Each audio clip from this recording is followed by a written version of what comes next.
প্রিয় দর্শক, Walton smart fridge presents TVS ইনসাইটে আপনাদের সবাইকে স্বাগতম জানাচ্ছি। আমি সাজ্জাদুর রহমান।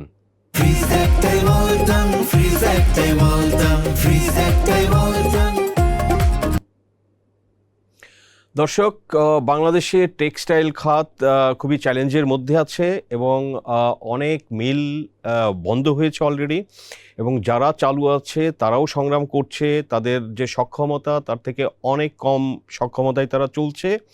তো আর্থিকভাবে তারা আসলে লস করছে এবং তারা খুব ভীত যে সরকারের কিছু যে কর্মকাণ্ড বা পলিসি নীতিগত যে সিদ্ধান্ত, সেগুলো আসলে এই টেক্সটাইল খাতকে আরও চ্যালেঞ্জের মুখে ফেলে দিবে।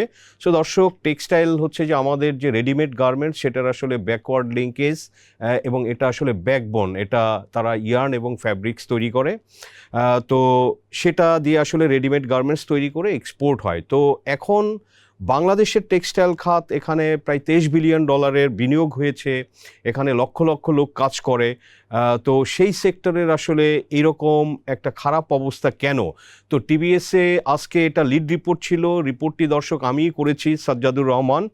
তো আমরা আজকে আলোচনা করব যে আসলে এই সেক্টরেরই একজন লোক এবং যারা আসলে সাফার করছে, এবং বাংলাদেশ টেক্সটাইল মিলস অ্যাসোসিয়েশনের উনি পরিচালক জনাব খোরশেদ আলম। আমরা খোরশেদ আলম ভাইয়ের সঙ্গে আলোচনা করব দর্শক, এবং আপনাদের সঙ্গে এগুলো শেয়ার করব। খোরশেদ ভাই, আপনাকে স্বাগতম। ধন্যবাদ আপনাকে আমাকে সংযুক্ত করার জন্য। জি, ধন্যবাদ অসংখ্য আপনি যুক্ত হওয়ার জন্য।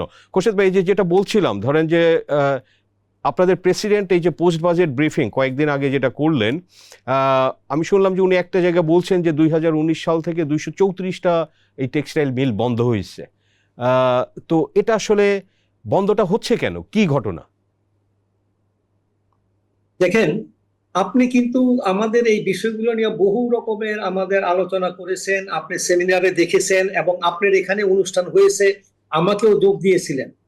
তো আমরা যে জিনিসগুলো জানতে পারি আর কি বা দেখতে পারি, আমাদের যে টেক্সটাইল খাতটা আসলে চূড়ান্ত একটা পর্যায়ে আসছে যে এটা বাঁচা মরার মতো অবস্থায় আমরা আছি। এটার কারণগুলা দুটা কারণ, মূল কারণ দুটা। এক নম্বর, আপনি জানেন যে আমাদের এই টেক্সটাইল খাত $23 বিলিয়ন এখানে ইনভেস্ট করেছে, এবং আমরা 2020 সনে আমরা $12 বিলিয়ন কাপড় বাংলাদেশের লোকাল মার্কেটে দিয়েছি। সেখানে আপনি সব ধরনের কাপড় বলেন, লুঙ্গি, গামছা, শাড়ি, ধুতি, পাঞ্জাবির কাপড়, শার্টের কাপড়, আর্মিদের ড্রেস, নেভিদের ড্রেস, পুলিশের ড্রেস, বিজিবির ড্রেস, সব কাপড় আমরা এখান থেকে দিয়েছি। তার পরিমাণ ছিল $12 বিলিয়ন। ওকে। তো এখন আমাদের এই $12 বিলিয়ন ছিল 2020-এ, তখন আমরা 16 কোটি লোককে হিসাব করতাম আমাদের বাংলাদেশের। তো এখন গিয়ে ধরেন এটা যদি আমরা 2025-এ আসি, তাহলে আপনি দেখবেন এখানে আমরা আরো 1 কোটি লোক যোগ করেছি। দ্যাট মিনস আমাদের এখন $13 বিলিয়ন পণ্য আমাদের বিক্রি হওয়ার কথা, বা এটা হবেই, কারণ আমাদের এতদিন হয়ে আসছে এবং এটা হবে। কিন্তু ইদানিং দুঃখের বিষয়, দেখেন আমাদের মিলগুলা এরকম অবস্থায় পড়েছে, আমাদের কোনো মাল বিক্রি হয় না, বেতন দিতে টাকা পাচ্ছি না মাল বিক্রি করে। আমাদের এই পরিমাণ নেমে গেছে $8 বিলিয়ন। আচ্ছা, তো তার মানে কি আপনাদের স্টক জমা হয়েছে? আপনাদের কি স্টক জমা হচ্ছে না, প্রোডাকশন কমাই দিছে। আচ্ছা আচ্ছা, প্রোডাকশন স্টক এত স্টক করবে, হ্যাঁ এত স্টক করবে, পুঁজি কোথায়? আপনি তো জানেন ব্যাংক ইন্টারেস্ট অনেক বেশি, 14%। হ্যাঁ, তো এখন তো আমি যে শুধু 5 বছর বা 2 বছরের জন্য স্টক করবো, তাহলে মিল বাঁচবে না, আমার তো টাকা নাই। আমরা প্রোডাকশন কাট করেছি। আচ্ছা, স্টক আছে অনেকের কাছে গিয়ে দেখেন বিক্রি করতে পারতেছে না, অনেকে প্রোডাকশন কমাই দিয়েছে, লোক কিছু ছাঁটাই করেছে। এই প্রোডাকশন কোন পর্যায়ে চলছে? $5 বিলিয়ন প্রোডাকশন কত পার্সেন্ট? মনে করেন আমার মিলে এখন 30% প্রোডাকশন কম করতেছি। আচ্ছা, তো একটা মিলে যদি লাভজনক করতে হয়, এটাকে যদি টেকসই করতে হয়, তাহলে কত পার্সেন্ট আসলে প্রোডাকশন ক্যাপাসিটির সেটার ব্যবহার করতে হয়? না, আমাদের টেক্সটাইলে আমরা যেমন বলি 92% আমাদের এফিসিয়েন্সি আসতে হবে। এটা হলো আমাদের টার্গেট। এটা যদি হয় তাহলে আমরা এখানে ধরেন কিছু লাভ করে আসতে পারবো, একদম লস হবে তা না। জি জি। আর যদি আপনি মনে করেন যে এখন 88% যদি হয়, তখন এটা হবে এক পার, এখানে কোনো লাভও হবে না, লোকসানও হবে না। হুম হুম 88% যদি আপনি এফিসিয়েন্সি নিতে পারেন। আচ্ছা এখন আমাদের কিন্তু এখানে আপনাকে যেটা বলা হচ্ছে, এখানে কিন্তু অনেক মিল বন্ধ হয়ে গেছে টোটাল। ওটা কিন্তু পার্সেন্ট আপনি হিসাব করতে পারবেন না যে কত পার্সেন্ট, 30% কম কিনা। আমি বলছি আমার মিল 30% বন্ধ প্রোডাকশন, আচ্ছা কারণ মাল বিক্রি করা যদি করি বিক্রি করতে পারবো না, জমা হয়ে যাবে, হুম ডিমান্ড কমে গেছে। এবং রাইট আপনি যদি খবর নেন আমাদের যে মাধবদী এলাকায় যে আমাদের একটা মার্কেট, এই যে টেক্সটাইলের লোকাল মার্কেট, জি শেখের চর একটা মার্কেট হয়, সারা বাংলাদেশ থেকে ওখানে লোক আসে কাপড় নিতে প্রতি সপ্তাহে। আচ্ছা তো এই যে জিনিসগুলো এগুলো কিন্তু বেচা কেনা একদম বন্ধ, নাই বললে চলে, কোন রকম চলছে ধুকে ধুকে। যেটা আপনারা যদি এখন সত্যিকার অর্থে নিজেরাই দেখতে চান, তাহলে আপনি গেলে বুঝতে পারবেন যে আসল রহস্যটা কি। তো এরকম ভাবে আপনার বন্ডের কাপড় মিসইউজ হচ্ছে হুম পথে ঘাটে। আপনি যেখানে যান বন্ডের কাপড়ের অভাব নেই। যেখানে আগে আমাদের কাপড় বিক্রি করতে বসে, এখন তারা বন্ডের কাপড় বিক্রি করে। মানে বন্ডের এবং যারা ডিউটি ফ্রি এই যে আমদানিটা করছে তো রপ্তানির জন্য, তারা কি জি এগুলো স্থানীয় বাজারে আবার বিক্রি করে দেয়? হ্যাঁ, বিক্রি করে দিচ্ছি। তো এটা ধরেন যে কিভাবে করতে পারে? এটা কি আপনার বন্ডের তো একটা হিসাব নিকাশ আছে যে তার এক্সপোর্টের সাথে তার ইম্পোর্টের একটা মেলানোর ব্যাপার আছে, সো ঘটনাটা কিভাবে ঘটে একটু সহজভাবে যদি বলেন। ঘটনাটা যদি আপনাকে আমি পরবর্তীতে কাগজ পাঠাবো, এরকম আছে জি যে আপনার গার্মেন্টস ফ্যাক্টরি হ্যাঁ সে ইম্পোর্ট করেছে এবং এক্সপোর্ট করেছে, কিন্তু আসলে তার কোনো ফ্যাক্টরি নাই। সে আচ্ছা জাল কাগজ দিয়ে এক্সপোর্ট দেখাইছে, মানে এক্সপোর্ট হয় নাই, এনে কাপড় বিক্রি করে দিয়েছে। আপনাকে আমি কয়টা বোধহয় আগেও দিয়েছি কিনা আমার মনে নাই, আমি এখন আপনাকে দিব যে এটা বের করেছে, অবশ্য কাস্টম গোয়েন্দাই বের করেছে যে ওকে এই নামে গার্মেন্টস ফ্যাক্টরি ছিল, কিন্তু দেখা গেছে তার আসলে কোনো ফ্যাক্টরি নাই, এবং উনি এক্সপোর্টের যে কাগজপত্র জমা দিয়েছেন এগুলো সম্পূর্ণ জাল। এগুলো ধরা পড়ছে অনেক, এবং অনেক গার্মেন্টসকে দেখা গেছে নাম দেওয়া আছে যে এইখানে তাদের অস্তিত্ব নাই। তারা এত কোটি ডলারের, এত কোটি টন, এত শত টন মাল তারা বিক্রি করে দিছে, বন্ডের মাল। আচ্ছা এগুলো একটা হয়েছে। আর যেগুলো রেগুলার হচ্ছে, দেখেন আপনি জানেন যে সুতার ব্যাপারে যদি আমি বলি, সুতার ব্যাপারে বন্ডের মিসইউজটা হচ্ছে এরকম যে গত ঈদের আগে আপনার 100 কন্টেনার 80 কাউন্ট সুতা বাংলাদেশে ঢুকছে, 100 কন্টেনার।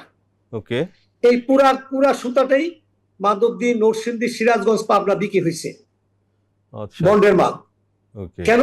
এটা হলো যে আপনি জানেন যে এখন ইদানিং একটা আইন করে নিয়েছে তারা, যেটা আগে ছিল 12% ওয়েস্টেজ, আপনি সুতা আমদানি করতে পারবেন 12%, সুতা দিয়ে টি শার্ট বানায়ে সেই কাপড়টা এক্সপোর্ট করবেন, সেখানে 12%-এর জন্য একটা অনুমোদন ছিল ওয়েস্টেজ 1999 থেকে।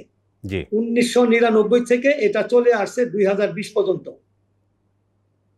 আচ্ছা, এত বছর আপনি 20%-এ বা 12%-এ অনুমোদনে এনে আপনারা এক্সপোর্ট করেছেন। হঠাৎ এটা এখানে 2024-এ এসে এটাকে 32% করা হলো। আপনি এখন ওয়েস্টেজ মাল 32% আনতে পারবেন, এক্সেস মাল। এটা ভাই 2021 সালের ডিসেম্বরে করে এসআরওটা, কালকে আমি চেক করেছি যে আপনার এই 32% ওয়েস্টেজ, আগে 16% ছিল, সেটারে 32 করে দেয়। তো এর মানে কি হচ্ছে যে এডিশনাল একজন ইম্পোর্টারের যে সুতা বা কাপড় দরকার হয়, সে অতিরিক্ত 32% আনতে পারবে, এবং সেটা এনে যেটা বলছেন যে আপনারা যে তারা লোকাল মার্কেটে এগুলো বিক্রি করে দেয়, এবং তাতে হয় যে আপনারা যারা মিলার কাপড় তৈরি করছেন আপনাদেরটা বিক্রি হচ্ছে না। কিন্তু আমার এখানে প্রশ্ন, সো এখানে কি দেখার কেউ নাই, কোনো অথরিটি নাই? তারা কি কাস্টমস, বন্ড কমিশনারেট, হ্যাঁ, বা বিভিন্ন রকমের সরকারি এজেন্সি আছে, তো এখানে কি বিষয়টা কেউ দেখছে না? আপনি তো এরকম অনুষ্ঠান আমার সঙ্গে আরেকবারও করেছেন আমার মনে হয়, জি, এবং আপনি এইভাবে কথা বলেছেন, আমরাও বলেছি। এখন এগুলার ব্যাপারে যখন বলা হয়, তখন বলা হয় এনবিআর থেকে বলা হয় যে আমরা খুব ব্যস্ত। আচ্ছা, আমরা খুব ব্যস্ত, আমরা বড় বড় কাজ নিয়ে ব্যস্ত, আমরা এইসব দিকে আমাদের এখন দেখার মতো লোকবল নাই। বুঝেছি। আমরা তখন এই জবাব পেয়েছি বিটিএম এর কাছ থেকে। আমরা যখন বিটিএম এর প্রতিনিধি ওখানে গিয়েছেন, কথা বলেছি বা আমরা ফোনে বলেছি, আমাদের উত্তর হয়েছে যে এটা দেখার মতো লোক নাই। আসলে লোক নাই, আপনার 100 কন্টেনার মাল চিটাগং পোর্ট দিয়ে বাংলাদেশে ঢুকলো। হ্যাঁ, এখন আপনি জানেন এখানে কত, এটার মূল্য কত এবং সরকারের কত টাকা রাজস্ব এখানে ফাঁকি হয়েছে। আমরা যে হিসাবটা করেছি, আপনাকে আমি হিসাব দিলাম যে আমাদের এখানে $13 বিলিয়ন স্থানীয় পণ্য হওয়ার কথা, সেখানে $8 বিলিয়ন হয়েছে। রাইট। এই $5 বিলিয়ন যে পণ্য হ্যাঁ, কোথায় থেকে আসলো? এটা তো মানুষ কিনেছে। মানুষ তো এরকম না যে আমার দেশে বেচা কিনা বন্ধ হয়ে গেছে, একদম লোকাল কেউ কিনে না। ওকে। আমাদের প্রতি বছর একটা লোকের উপরে আমরা 40 গজ কাপড় ব্যবহার করি, মশারি, বিছনা চাদর, লুঙ্গি, শাড়ি সব মিলে আচ্ছা, একদম মিনিমাম। জি। এই ক্যালকুলেশনের উপরে $5 বিলিয়ন কাপড় বাংলাদেশে ঢুকছে। এখন এটার কোনো তথ্য আজ পর্যন্ত এনবিআর থেকে বলা হয় নাই, তবে আমরা কিছু তথ্য দেখেছি যেগুলো ওনারা ধরেছেন যে এই গার্মেন্টস নাই, এই গার্মেন্টসে এত লক্ষ মিটার কাপড় নিয়ে আসছে, বিক্রি করে দিছে।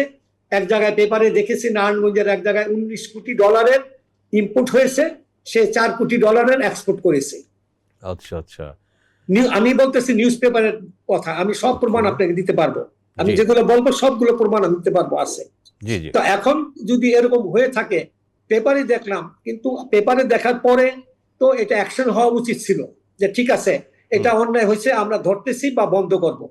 কিন্তু বন্ধ করার তো কোনো আমরা আয়োজন দেখতেছি না, যার জন্য আপনি জানেন বাংলাদেশের টেক্সটাইল শিল্পটা কিন্তু বসে যাচ্ছে, একদম ধ্বংস হয়ে যাচ্ছে। আপনাকে আমি বলতে পারি 2027 ভিতরে বাংলাদেশের টেক্সটাইল টিকবে না। মানে কি এইভাবে চললে, যেভাবে চলছে, হ্যাঁ, যেভাবে বন্ডের মিসইউজ হচ্ছে, এটাতে কোনোভাবে আপনি করতে পারবেন না। তবে এখন সরকারের কি উচিত আমরা জানি না। সরকার কি এই যে আপনার এত কোটি কোটি ডলারের মানুষে ইনভেস্টমেন্ট করে বসে আছে, যদি এটার কোনো সেফগার্ড না দেন, এতে সুরক্ষা না করেন, তাহলে কি হবে? এই টাকাটা কিন্তু গিয়ে পড়বে ব্যাংকের। এইসব প্রজেক্ট কিন্তু ব্যাংকের থেকে লোন নেওয়া। রাইট। আপনি জানেন, আপনি ইদানিং দেখবেন অনেক ফ্যাক্টরি তারা কিন্তু আপনার ব্যাংকরাপসি হয়ে গেছে। কেন জানেন? বন্ধ ফ্যাক্টরি। এরকম স্পিনিং মিল আছে আপনার, আমি নামটা বললে অসুবিধা আছে, আমি বলি বাংলাদেশে যে মিলটা আছে, এই মিল কিন্তু সারা দুনিয়াতে আপনি দেখাইতে পারবেন এত বড় একটা মিল এবং এত বড় এক্সপোর্ট করতে 10 লক্ষ স্প্যান্ডেলের। আপনি জানবেন যে কত বড় মিল, এগুলো বন্ধ হয়ে গেছে একজনের একটা। আচ্ছা, আচ্ছা। তো এখন ব্যাপারটা হইলো যে এগুলার ব্যাপারে আমরা এনবিআর এর কাছ থেকে কোনো রকমের সহযোগিতা পাচ্ছি না আমাদের এই লোকাল মিলগুলোকে খুরশেদ ভাই, আপনারা আর একটা কথা বলেন যে এই যে আপনারা যে আপনাদের স্পিনিং মিল, এখানে 500-600 স্পিনিং মিল আছে, তারা আমাদের দেশের যে সুতার চাহিদা স্পেশালি নিটওয়্যার সেক্টরে সেটা আপনারা দিতে সক্ষম এবং ওভেনে একটা অংশ দিতে সক্ষম। তো আমাদের এখানে কিন্তু প্রচুর সুতা আবার ইন্ডিয়া থেকে ইম্পোর্ট হয় এবং আমাদের এখানে স্পিনিং মিলের মালিকদের একটা অভিযোগ আছে যে ইন্ডিয়া এখানে ডাম্প করে। তো এই বিষয়টা কি আসলে?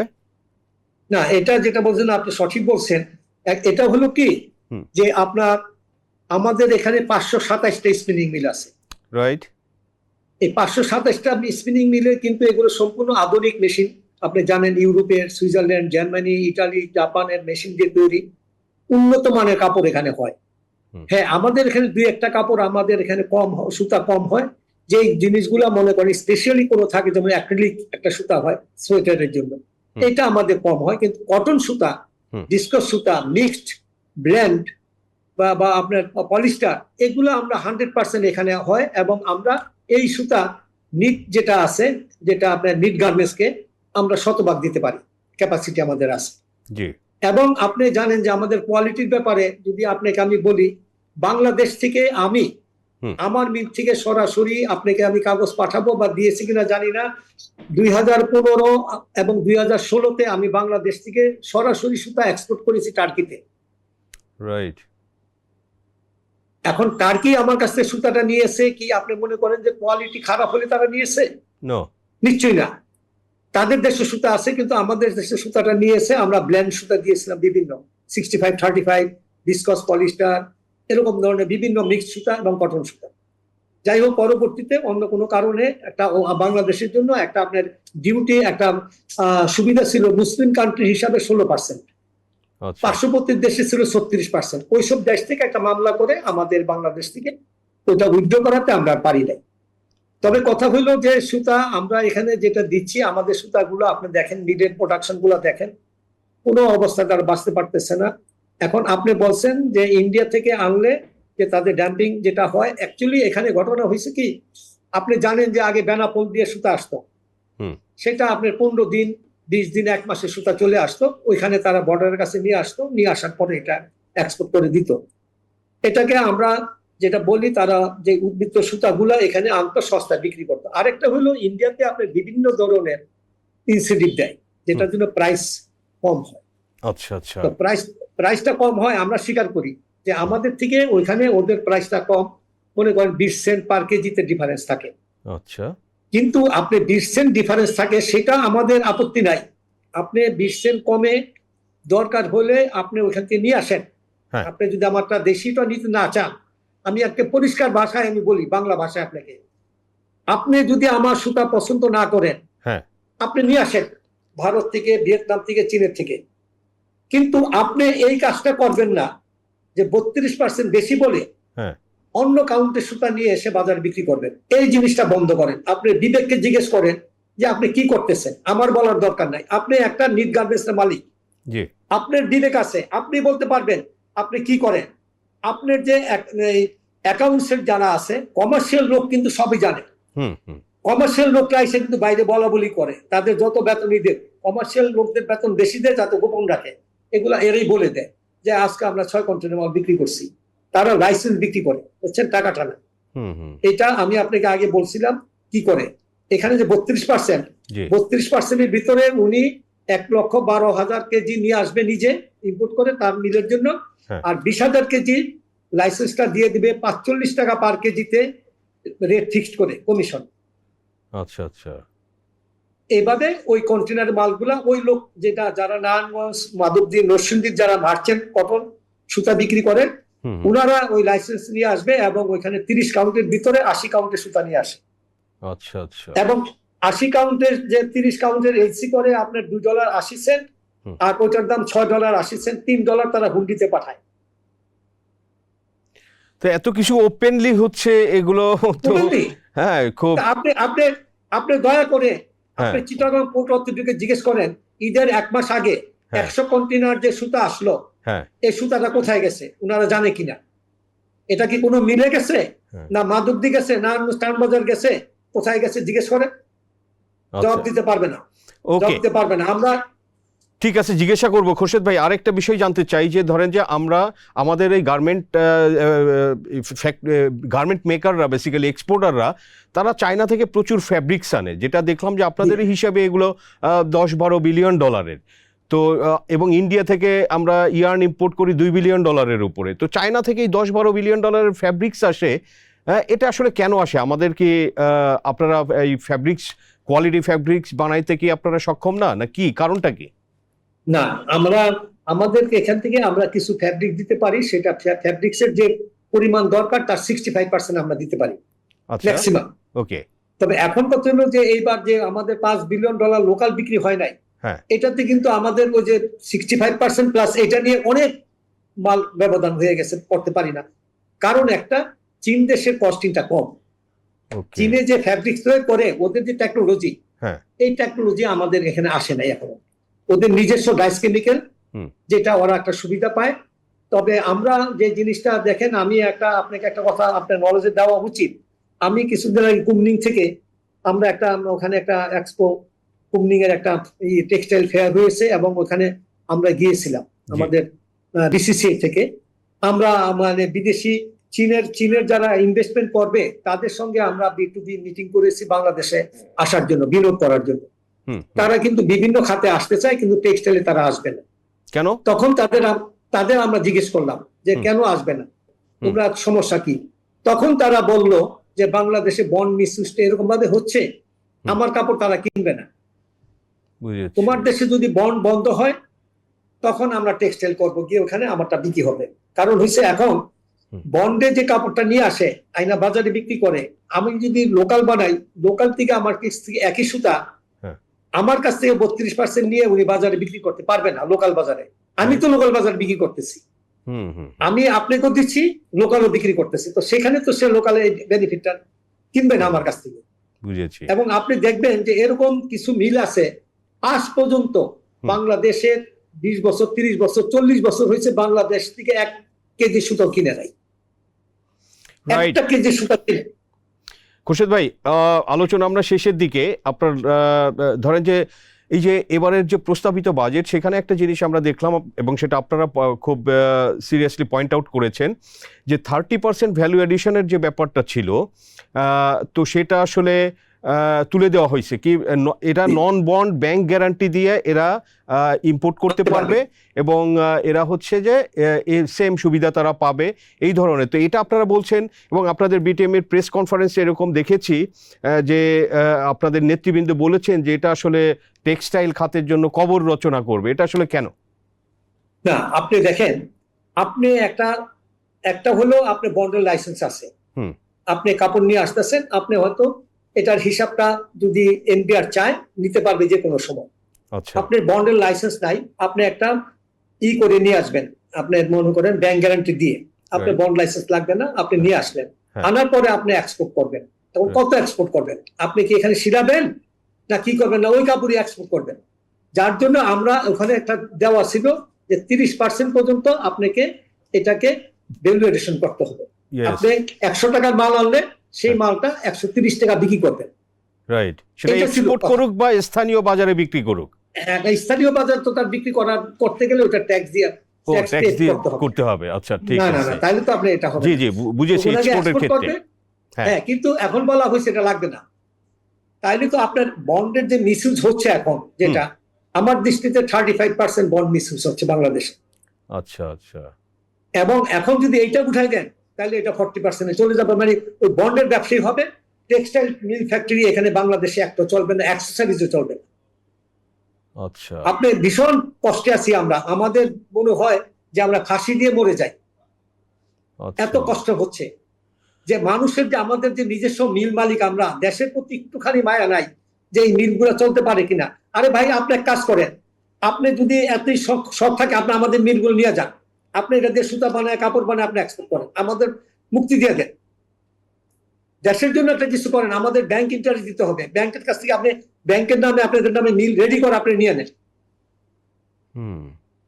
কি করবো বলেন? আপনি আমাকে বুদ্ধি দেন। আমরা কি ডিশ খেয়ে মরবো না গলায় ফাঁসি দিয়ে মরবো?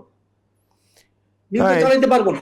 রাইট। এটা আশা করি সরকার তো আসলে এই বিষয়গুলো নজরে নিবেন। আপনাদের শেষ প্রশ্ন খুরশেদ ভাই, যে জ্বালানির সমস্যাটা তো আছে, এটা 2023 সালের জানুয়ারিতে 16 টাকাটা 30 টাকা ইউনিট হলো আপনাদের জন্য, এবং তারপরে 32 টাকা। তো এখন সেটা আপনার নতুন বা আপনারা কেউ এক্সপ্যান্ড করতে গেলেও সেটা 40 টাকা। তো প্রাইসটা অনেক বেড়েছে, কিন্তু আপনারা কি জ্বালানি পাচ্ছেন? এটা না পাওয়ার কারণে কি কোনো সমস্যা হচ্ছে আপনাদের? না, আমি আপনাকে বলি, আপনি একটা মানে মস্ত বড় একটা ভালো একটা প্রশ্ন করেছেন। অ্যাকচুয়ালি দেখেন, জ্বালানি ছাড়া একটা ইন্ডাস্ট্রি চলতে পারে না। আপনি গ্যাস বলেন, বিদ্যুৎ বলেন, আমরা ক্যাপটিভ দিয়ে করি। এখানে জ্বালানি মন্ত্রণালয়ের কোনো ধরনের নীতিমালা নাই। আপনি কি করছেন? আপনি মানুষকে শুধু স্যাংশন দিচ্ছেন যে আপনাকে গ্যাস দিব বলে 3 মাসের টাকা অ্যাডভান্স নিয়েছেন। 7 জনের কাছে গ্যাস বিক্রি করে সেই গ্যাস এখন 2 জনকে দিচ্ছেন ভাগ করে করে। কেউ এখানে চালাইতে পারতেছে না। এখানে কিন্তু আবার আমি যদি বলি যে এই টেক্সটাইল মিল ধ্বংসের পিছনে এই গ্যাস কোম্পানি এবং এনবিআর, এই 2 জনই দায়ী যে আমাদের এইকে ধ্বংস করার জন্য। কারণ হয়েছে গ্যাস নাই, বিদ্যুৎ নাই, এবং গ্যাসটা আপনি কমিটমেন্ট করছেন, দেন না। এটা তো হইতে পারে না ভাই। আপনি আমাকে বলে দেন যে আমি আপনাকে গ্যাস দিতে চেয়েছিলাম, এই টাকা জমা নিয়েছি, এই টাকাটা ফেরত নিয়ে যান, আমি এই পরিমাণ দিব। তাও বলে না, আমাকে ঝুলায় রাখছে। আমি আমার কথা বলি, আমাকে 10 প্রেসার এবং 37,080 ঘনফুট পার আওয়ার দেওয়ার কথা বলে আমার কাছ থেকে 3 মাসের টাকা অ্যাডভান্স নিয়েছে। কথা খেয়াল করেন। এখন আমাকে দিচ্ছে 1.5 প্রেসার, 1.5 10-এর জায়গায়। আমি জেনারেটর চালাতে পারি না, কিন্তু আমার টাকা ওখানে ব্লক করে রাখছে, কিন্তু টাকাও জমা রাখছে, গ্যাস দিচ্ছে না, কোনো বিচার নাই। আবার দেখেন, আমার এই গ্যাস থেকে আবার আরেকজনকে দিছে। আপনার কথা একটা বাংলায় আমি বলি, আপনার কাছে 1 কাপ চা আছে, আপনি একজনকে দিবেন, সেখানে আপনি 3 জনের কাছে টাকা নিয়ে এটা ভাগ করে 3 জনকে দিচ্ছেন। মানে আপনি এই 3 গুণ টাকা 6 গুণ টাকা নিয়ে ওখানে জমা রাখছেন, আপনার ফান্ড রিজার্ভ শক্ত করছেন, আমাদের এই মিলঘর ধ্বংস করতেছেন গ্যাস না দিয়ে, এবং আমাদের টাকাও ফেরত দেন না, অতিরিক্ত টাকা বলেনও না যে আপনাকে আমি 37,000 দিতে চেয়েছি, এখন 15,000 দিব, আমি পাই আবার 12,000। আচ্ছা, 37-এর জায়গায় 12,000, 3 ভাগের 1 ভাগ। আপনি যদি এখন হিসাব করেন যে আমার ডিপোজিট মানি কত, 3 মাসের টাকা 3 কোটি টাকা দেওয়া আছে, আমার এখন বিল আসে মনে করেন 30 লাখ টাকা, আমার 1 কোটি টাকা বিল আসার কথা ছিল। তো আপনি আমার 3 গুণ টাকা নিয়ে রাখছেন, আমাকে বলেনও না, আমার অল্টারনেট কিছু করতে হয় না। আমি এখন দেখেন 8 কোটি টাকা আমি ইনভেস্ট করেছি আমার গ্যাস এবং ব্যাটারি সিস্টেম, তাতে আমি কিছু চালাতে পারতেছি। আপনাকে আমি ছবি কয়েকবার পাঠাইছিলাম আমার, জি, আমি এখনো অনলাইনে আপনাকে পাঠাইতে পারবো। দুঃখের কথা কি বলবো, আমাদের এই যে যারা নীতি নির্ধারণ করেন, কোনো পলিসি নাই, একটা নীতি নাই, দেশগুলোকে ধ্বংস করে দিচ্ছে। আপনার কাছে আমি একটা রিকোয়েস্ট করি ভাই, জি, আপনি তো অনেক লেখালেখি করেন, আপনি এই তিতাস গ্যাসের ব্যাপারে একটুখানি লেখেন যে ওনারা যেন মানুষকে এই ধরনের বিভ্রান্তিকর অবস্থায় না ফেলায়। আপনি যা চুক্তি করবেন সেই গ্যাসই দেন, আমাদের আপত্তি নেই, কিন্তু আমার জানা থাকুক যে আমি এখানে 12,000 পাবো, আমি মেশিনপত্র বিক্রি করে দিয়ে শ্রমিক বন্ধ করে দিয়ে বসে থাকবো, আমাকে ঝুলাই রাখেন না। বুঝেছি। জি, খুরশেদ ভাই, এই সেক্টর নিয়ে তো আসলে আরো অনেক লম্বা আলোচনা করা যায়। সো সময় অবশ্যই। সীমিতের জন্য আমরা আসলে শেষ করছি। সো জনাব খুরশেদ আলম, আপনাকে অসংখ্য ধন্যবাদ টিভিএস ইনসাইটে যুক্ত হওয়ার জন্য। আপনাকে অসংখ্য ধন্যবাদ। আপনাকে আমার বিশেষ ধন্যবাদ এই কারণে যে আপনি আমাদের বিষয়গুলো প্রায়ই আপনি একটু ধ্যান সহকারে দেখেন এবং এগুলোর উপরে রিসার্চ করে আমাদের এবং আমাদের জনসাধারণকে কিন্তু বুঝাতে চেষ্টা করেন। আমি দেখেছি যে আপনি যে অনুষ্ঠান করেন এখানে এত ভিউ হয় যে আমাদের খুব আনন্দ লাগে। যে কারণটা কি, আমাদের যারা দর্শক তারা কিন্তু আনন্দ পায়। আর যেসব কথা বলি আমরা কোনো মিথ্যা কথা বলবো না, আমরা চাই সত্যের মধ্যে থাকতে। আমার এখানে আল্লাহর কাছে জবাব দিতে হবে, আমরা কোনো মিথ্যা চাই না, সত্য জিনিসটা আমি চাই যে আপনার মাধ্যমে আমরা যেন একটু বাঁচতে পারি, এই আমরা দোয়া করি, আপনি আমাদের জন্য কাজ করবেন। Thank you so much. জি, সবাই হোক। দর্শক, আমরা আলোচনা করলাম জনাব খুরশেদ আলম, বিটিএম এর পরিচালক। তো বাংলাদেশে আসলে টেক্সটাইল খাতের পরিস্থিতি নিয়ে তো উনি যেটা বললেন যে আসলে এই খাতটা খুবই একটা শঙ্কার মধ্যে আছে এবং আসলে যেভাবে চলছে তো এইভাবে আসলে চললে আগামী কয়েক বছরের মধ্যে এখানে আরও অনেক মিল কারখানা বন্ধ হতে পারে। তো আমরা আশা করি যে আসলে নতুন সরকার এসেছেন, তাদের হয়তো একটু সময় লাগবে বুঝতে, বাট এই বিষয়গুলো তারা আসলে তারা জেনে শুনে আসলে সিদ্ধান্ত নেবেন এবং আসলে এই খাতটাকে কিভাবে বাঁচানো যায়। আমি শুরুতেই বলছিলাম যে আমাদের কিন্তু গার্মেন্টস রপ্তানির ব্যাকবোন কিন্তু আসলে টেক্সটাইল সেক্টর, তো এটাকে আসলে বাঁচিয়ে রাখা খুবই জরুরি। আদারওয়াইজ আসলে সব কিছু কিন্তু বিদেশ থেকে আমাদের আমদানি করতে হবে, তখন আবার ফরেন কারেন্সির উপরে হিউজ প্রেশার পড়তে পারে। সো দর্শক, আজকে এ পর্যন্তই। আমাদের আলোচনা ভালো লাগলে লাইক করবেন, শেয়ার করবেন। আপনাদের সবাইকে ধন্যবাদ।